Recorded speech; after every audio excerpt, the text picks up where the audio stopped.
আরিফ নামে এক ছোট ছেলে ছিল যে একটি শান্ত গ্রামে বাস করত। আরিফ প্রাণীদের খুব ভালোবাসত, কিন্তু তার কোনো পোষা প্রাণী ছিল না। একদিন বনে হাঁটতে হাঁটতে সে একটি আহত পাখি দেখতে পেল মাটিতে পড়ে আছে। পাখিটির ডানা আঘাতপ্রাপ্ত ছিল, তাই এটি উড়তে পারছিল না। আরিফ পাখিটির জন্য দুঃখিত বোধ করল এবং খুব সাবধানে পাখিটিকে তুলে নিয়ে বাড়িতে নিয়ে এলো। সে পাখিটির নাম রাখল চিরপি। কয়েক সপ্তাহ ধরে আরিফ চিরপির যত্ন নিল। সে চিরপির জন্য একটি ছোট বাসা বানালো, তাকে খাবার ও পানি দিল এবং তার ডানায় কাপড় দিয়ে ব্যান্ডেজ করল।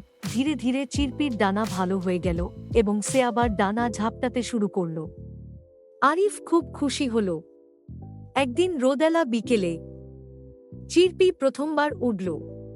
চিরপি আরিফের মাথার চারপাশে উড়ে একটি মিষ্টি গান গাইল, তারপর আকাশে উড়ে গেল। আরিফ কিছুটা দুঃখ পেল, কিন্তু জানত চিরপি জঙ্গলেরই বাসিন্দা। কয়েকদিন পরে আরিফ যখন বনে পথ হারিয়ে ফেলেছিল, তখন সে একটি পরিচিত ডাক শুনল। সেটা ছিল চিরপি। পাখিটি উড়ে এসে তার চারপাশে ঘুরল এবং তাকে গ্রামে ফেরার পথ দেখিয়ে দিল।